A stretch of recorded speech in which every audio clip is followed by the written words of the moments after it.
Hey everyone, this is Jack from the Cardboard Herald, and today we are doing a tiny little review of a tiny little game, Cryptid Urban Legends. So let's check out how this game works. Urban Legends is a two-player only head-to-head game where one player is the cryptid trying to escape the city by having their presence tokens on the two outermost city tiles once there are 7 city tiles in play. The other player is the scientist who is trying to prevent the cryptid's escape by limiting their options and hopefully capturing them by narrowing them down to 1 or 0 presence left on the board.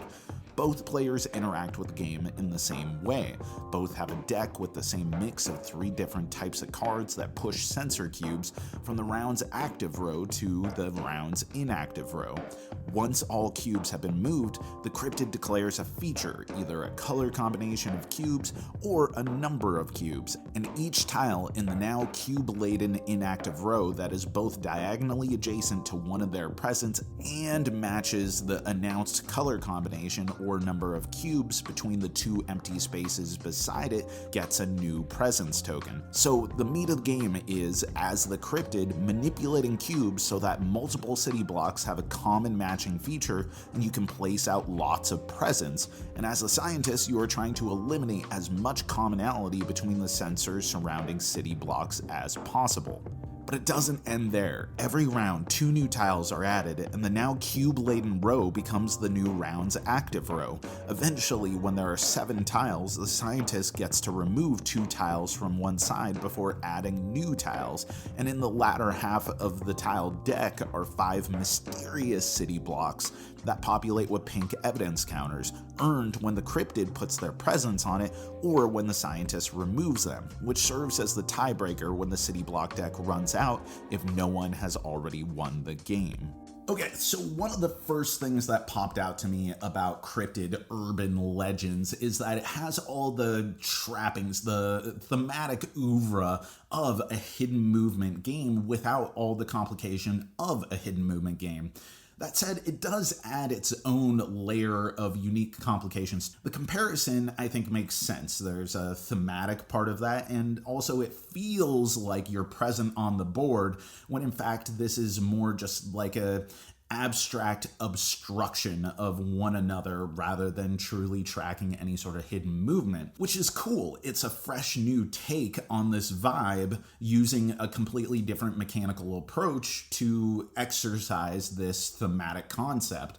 And the actual abstract exchange, the back and forth, that obstruction that you're doing for one another feels good when you pull it off. You feel like you're outmaneuvering one another or putting each other in precarious positions until something gives. And the fact that that can be contained in such a compact and tight little shell is exciting and noteworthy in and of itself. That said, it is a game that kind of chafed on me a little bit. It's not really hitting my personal preferences to the point where I'd want to keep in my collection. Yes, I like shorter games. Yes, I like cat and mouse back and forth 2-player design games, but it never felt like I was making juicy decisions early on that were having ramifications in the late game. It almost felt entirely tactical. I looked at every individual turn. What are my possibilities? What can I do? And within this round, what are the most advantageous positions that I could put myself in, or disadvantageous positions I can put my opponent in,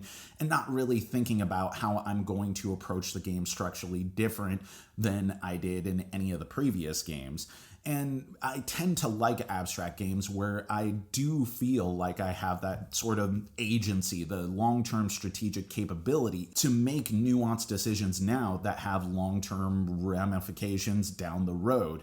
This just doesn't have that at all. Also, for a game that could be played in like 10 minutes, and yeah, you could play this repeatedly back and forth with another person, which is the scenario that I did with this game, playing like 3 or 4 sessions directly in a row.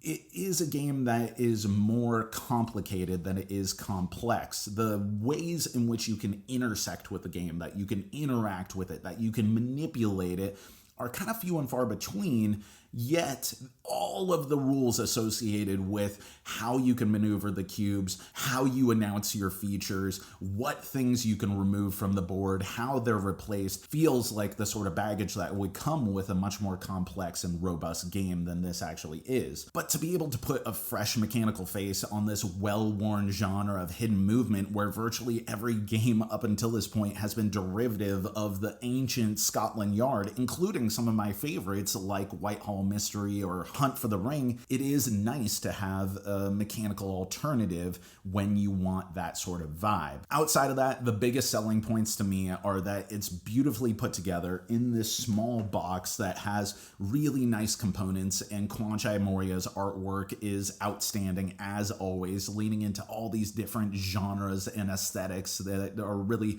pushing the visual expectation from board games forward, and the easy repeatability of this game where you could play 3, 5, 10 games in quick succession with someone, escalating the sort of metagame elements of knowing your opponents.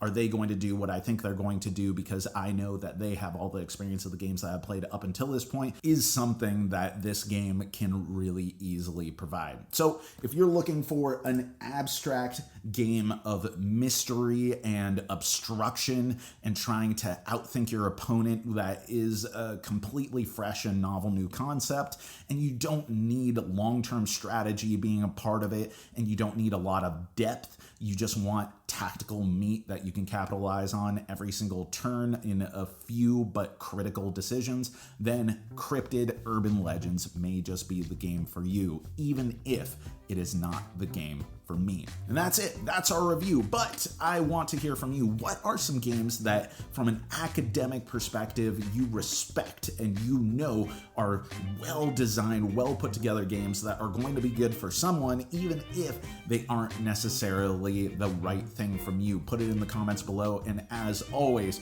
thanks for watching. Thanks for supporting. Thanks for being such a killer community. It is always great to be part of and to interact with you.